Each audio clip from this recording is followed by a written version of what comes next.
In this video, we are going to look at the binomial theorem. A plus b to the n is equal to what? For some reason, as we will learn in a bit, Pascal's Triangle and all of its glory is related to the binomial theorem. So you'll get a chance to look at that and see how it relates.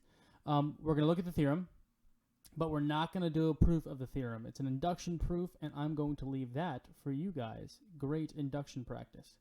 All right, so let's go ahead and get into it. A plus b to the n. All right, so let's do this, and let's try to establish a pattern. So a plus b to the 0. That is 1. A plus b to the 1. Well, that's a plus b. All right. How about a plus b squared? All right, before you do this one, don't write down a squared plus 2ab plus b squared. What I want to do is I want to, for reasons that will be mildly clear soon, I want to do this one in a few more steps. All right, I'm going to separate this a plus b squared into a plus b times a plus b. I'm going to use the distributive property. So this is a plus b times a plus b. So what that really is saying is the a can be distributed. I'm going to have a plus b's.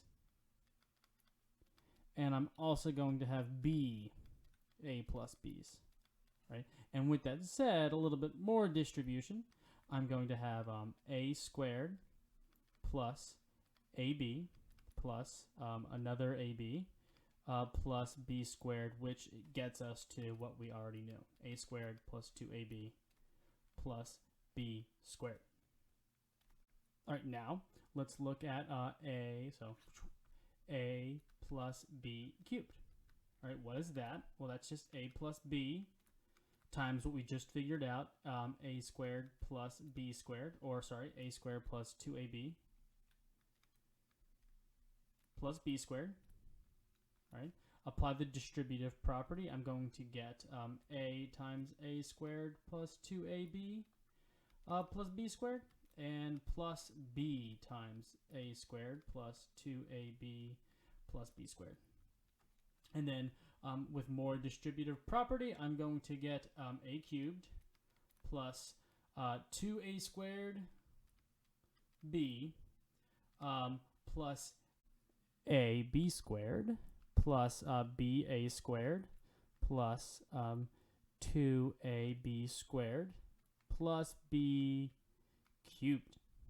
Cool. And then cleaning this thing up, I'm going to have an a cubed. I'm going to have 3 a squared b. I'm going to have 3 ab squared, and I am going to have 1b cubed. All right, I'm going to do this, and I promise, only one more time. A plus b to the 4th. I'm working on making a point here.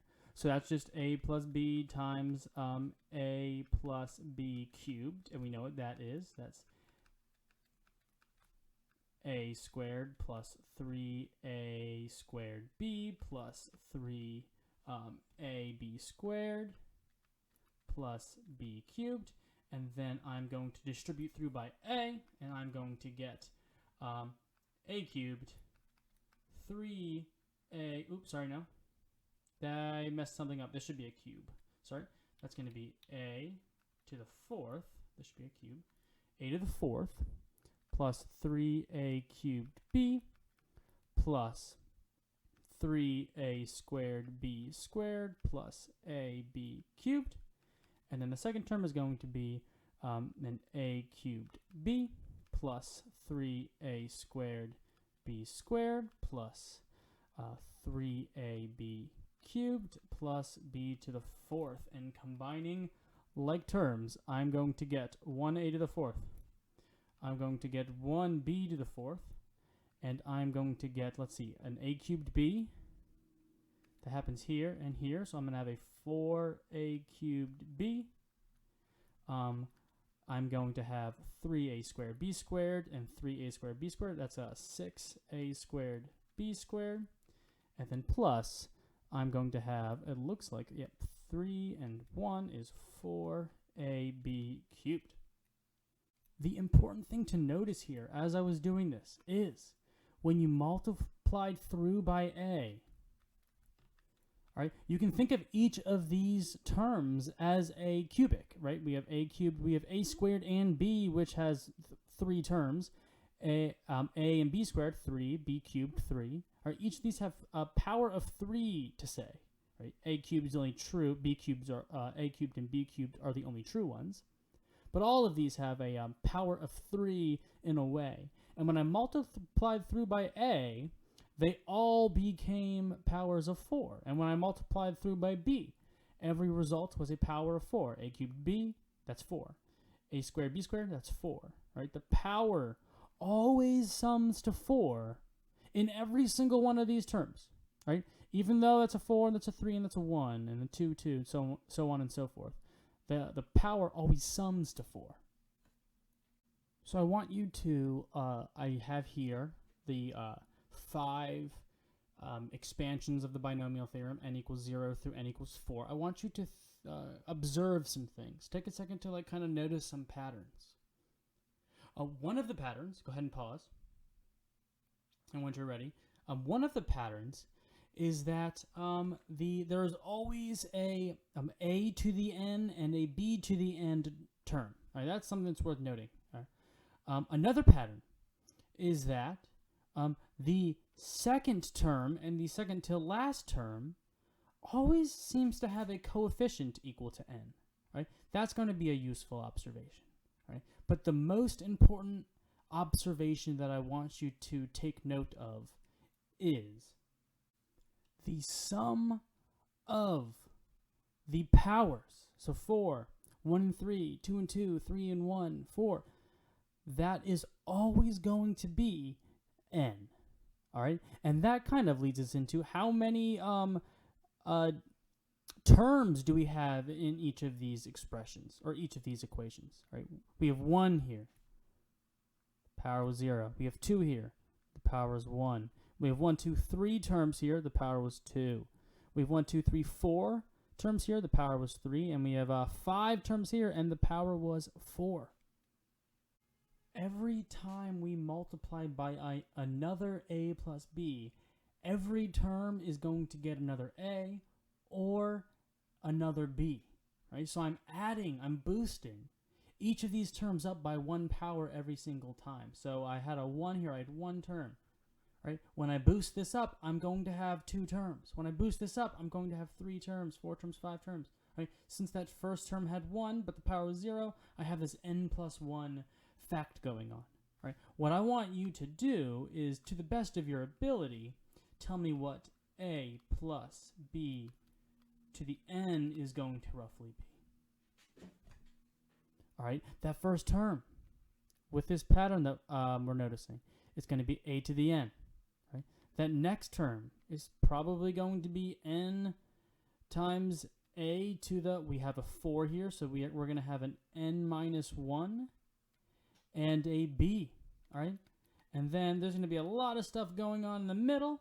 All right, but we're going to be decreasing each power of a by 1.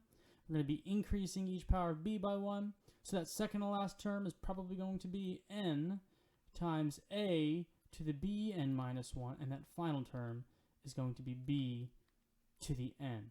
All right, so we have some idea of what this is going to be, but the real question now is, what's in this dot, dot, dot? This segues me into Pascal's triangle, which may or may not be something that you've seen before. All right. But Pascal triangle is recursively defined as follows. We start with an initial row of the element 1. But the next row is going to have a 1 and a 1. And then now that we've established this, the next row is going to be, we're going to carry down this 1, but the element that's going to go here is going to be the sum of the 2 terms above it. So 1 plus 1 is 2. And then we're going to have a 1. So we're going to have a cascading set of 1s as we go down. Right, but the elements that are going to fall inside of the Pascal's triangle are going to be the sum of the integers above it. So 1 plus 2 is 3, 2 plus 1 is 3. Down here, 1 plus 3 is 4, 3 plus 3 is 6, 3 plus 1 is 4. Okay, so this is already looking like what we had before. We had the number 1, then we had a, and we had b, then we had a squared, we had 2ab, and we had b squared. Then we had a cubed, we had 3a squared b, and then we had 3ab squared, and then we had a b cubed, and then we had a to the 4. Then we had 4, let me just go back. We had 4a cubed b, then we had 6a squared b squared, then we had 4ab cubed, and then b to the 4th, right? This cascading triangle, which we call Pascal's triangle, seems to relate to this expansion somehow. There's a lot of other cool things that we can look at when it comes to Pascal's triangle. Like, for example, 1, when you sum it with the other terms in its row, you get 1. Here you get 2. 1 plus 2 plus 1, that's 4. All right, 1 plus 3 plus 3, that's 8. You could probably guess, but you could also do it. That's 16. That's interesting, right? But Pascal's triangle has something to do with what I'm calling the binomial theorem, right? The expansion of a plus b to the n. This is where most pre-calc classes will stop and just say, well, the row in Pascal's triangle are the coefficients of the expansion of a plus b to the n. Like the nth row is the nth minus 1 row is the expansion of a plus b to the n, the coefficients. But I want to look at why, or I want to try to figure out at least some intuition as to why these rows correspond with the binomial theorem. To do that, I want to give ourselves a counting tree, and you'll need a lot of room for the following activity. But I want to start with a plus b to the 0, which is 1, right? And then I want to look at what happens if I multiply by a plus b. So 1 times a plus b, I'm going to get an a over here. That's if I multiply by a. And if I multiply by b, I'm going to get a b over here. And if I multiply in total by a plus b, I'm going to get a plus b. All right, and if I do that again, I'm going to distribute it among the a and the b. So I'm going to get a little tree going on here. All right, if I multiply by a plus b again. Right, this was the idea of distribution. I'm going to get an a squared here. I'm going to get an ab here. I'm going to get an ab here, and I'm going to get a b squared here. All right, and here I'm not going to combine like terms. I'm going to stick with this tree that I have going on. So now I want to multiply by a times b again, and I'm going to stop writing a times b. But multiplying by a in this tree is like going left. Right, so I'm going to go left. I'm going to have a cubed. All right, and multiplying by b is like going right. So I'm going to have a squared b.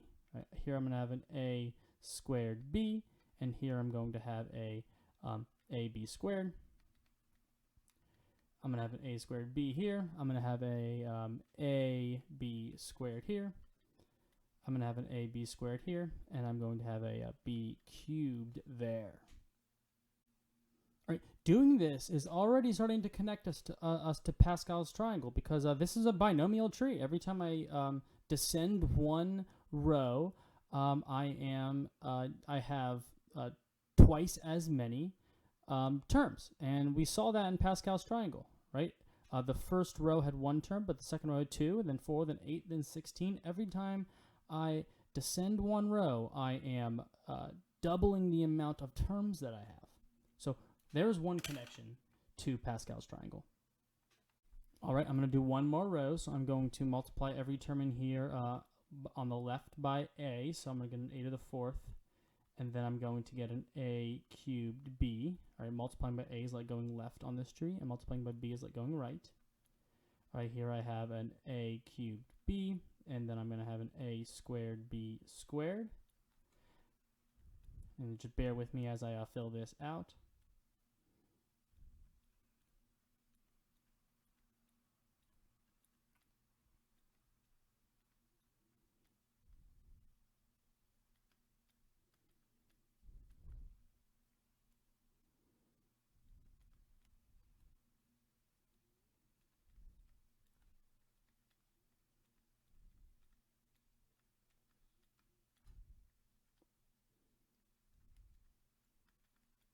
All right. Let me clean up some of these numbers so I can differentiate them in just a second. All right, I want, that doesn't look like a 2. Now it kind of looks like a 2. Same thing there, same thing here. All right, I was trying to, basically I want to make my 2's look like 2's. 2, 2. Cool, I'll make this 3 look like a 3. All right, so to make my next connection to the Pascal's triangle, I have a question for you. How many a cubed b terms are there in my final row? All right, that is the question I need you to answer. This is suddenly a counting problem. How many a cubed b terms? There's one there. There's one there. There's one there. There's one there.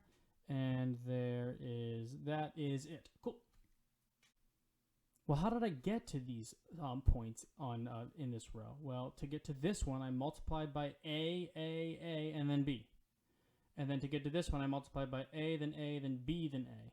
To get to this one, I multiplied by A, then B, then A, then A. And then to get to this one, I multiplied by B, then A 3 times. What this question ends up being, how many a cubed b's do I have? Well, it's how many ways are there to choose A 3 times and B once? A 3 times and B 1 time. This is a counting problem, right? There are 4, I need 4 elements and I need to choose B once, right? This is the question for choose 1. Of 4 things, how many times can I choose 1? B once, right? That's equivalent, by the way, to 4 choose 3, right? It's the same question, right? How many times can I choose A 3 times among 4 choices, right? But what I care to think about here is 4 choose 1. I have 4 choices to make, and I need to choose B once, right? The amount of times that I'm going to get 3 A's and 1 B is 4 choose 1, or 4 factorial, divided by 1 factorial, 3 factorial, which ends up being 4, right? The 3 factorial just gets rid of most of the stuff on the top. All right, but this is the same for all of them, right? If I say among 4 choices, all right, we have to choose 4 things. We're going down 4 rows in this tree. If I want to choose B twice, that's 4 choose 2, right?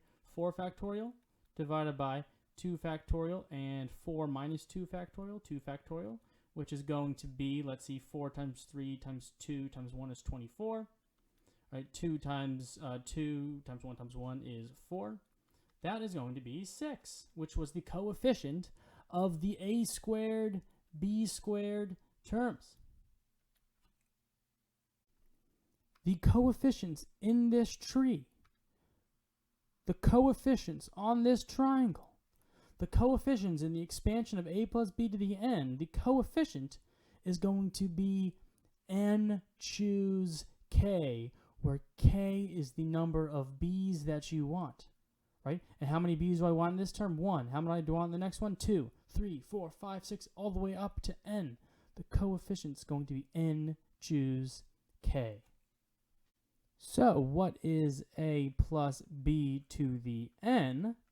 That's going to be, so the first term is my a to the n, b to the 0.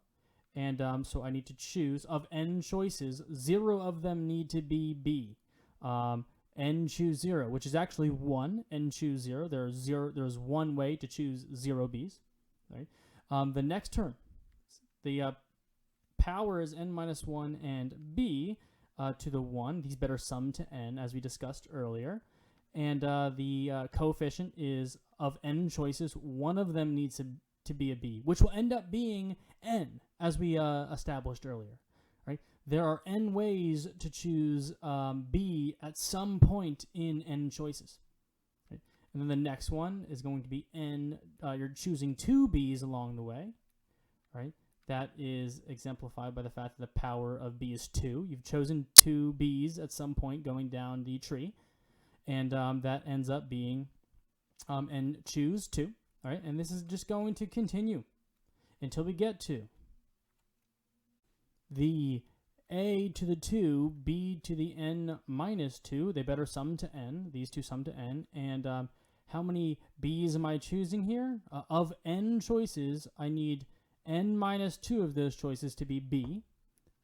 And then I'm going to go ahead and finish this thing up. I'm going to have an a to the 1, b to the n minus 1. I'm going to have an n choose n minus 1, which ends up being n. And then the last term is going to be n choose n times a to the b to the n. Sorry, that's an a to the 0, right? There is one way to choose b every single time in all n choices, right? So there you have it. And what I want you to do is I want you to write a sum that represents this thing. Right? I challenge you to do that. I will do it in 3, 2, 1. All right, I'm going from 0 to n, and I need the a power to be n. Sorry, n minus I. All right, if it was just n, it would stay n the whole time. And I want the b power to be I. I believe that's right. Yeah, when I plug in 0, I get b to the 0, which is the first term. When I plug in 0, I get a to the n, which is the first term. Wonderful. And then I want my amount of choices to be n choose. I'm starting at 0, and I'm going all the way up to n. So that is the binomial theorem. There you have it. I have a couple practice problems for you here, some examples. Here's my first one. In a plus b to the 11, right? How many a to the 4, b to the 7 terms are there? All right, so this one's not that bad because it's a quick choose problem, right? There are 11 choices that you need to make. You need to, along the way of the 11 choices, make 4 of those choices need to be A and 7 need to be B, right? But really that just boils down to how many choices of B did you make, because if you make 6, then A must be 5. If you make 7, A must be 4. If you make 8, A must be 3. So I just care about how many B's I chose along the way. And this ends up being 11 factorial divided by 7 factorial and 11 minus 7 factorial, which is 4 factorial, right? The 7 factorial kind of gets rid of a lot of the 11 factorial. We got 11 times 10 times 9 times 8 all over 4 times 3 times 2 times 1. And then let's see, the 4 and the 2 are going to knock out the 8. The 3 is going to knock out the 9 by a factor of 3. And I'm going to be left with 30 times 11, which is 330, right? Yeah. But here is a harder one. What is the coefficient of the a cubed b to the 8th term in 3a plus 2b squared to the 7th? All right, good luck with this one. Try it out real quick. This one's a little bit more difficult because I have more business going on here in the binomial. But the best way to do this is to just think about 3a and 2b squared as your a and your b term. You can call it your u and v term or something along those lines. And when do you even have a cubed and b to the 8th term? Well, 3a needs to be cubed, and 2b squared needs to be raised to the 4th. All right, this is when you're going to get an a cubed and a b to the 8th term. So what does this become? This becomes 7 choose 4. All right, and we're not done there. This just tells us how many of these terms we have. So 7 choose 4 ends up being, what is that, 7 factorial over 4 factorial. That's going to be 7 times 6 times 5, which is equal to 210. So this 210 comes out here, and I'm not done because these 3's are also getting hit. I'm going to have a 27 from this 3 cubed, and 2 to the 4th, 2, 4, 8, 16. So the answer is 210 times 27 times 16 is equal to 90,720 is the coefficient of the a cubed b to the 8th term. So we can get a little more complicated, but yeah, there you go. You can use the binomial theorem and the fact that you're choosing the amount of the second term that you want in your final answer to establish a coefficient. This one just gets affected by the extra coefficients found embedded in the original problem. All right, so there you have it. This is the binomial theorem. All right, a plus b to the n, that ended up being n choose I times a to the n minus I times b to the I, from 0 to n. Pascal's triangle in all its glory. We looked at Pascal's triangle, and then we looked at the binomial theorem, which is this statement now at the top. The proof, an induction proof, will be an assignment for you guys later. But there you go. There you have it. I will see you next time.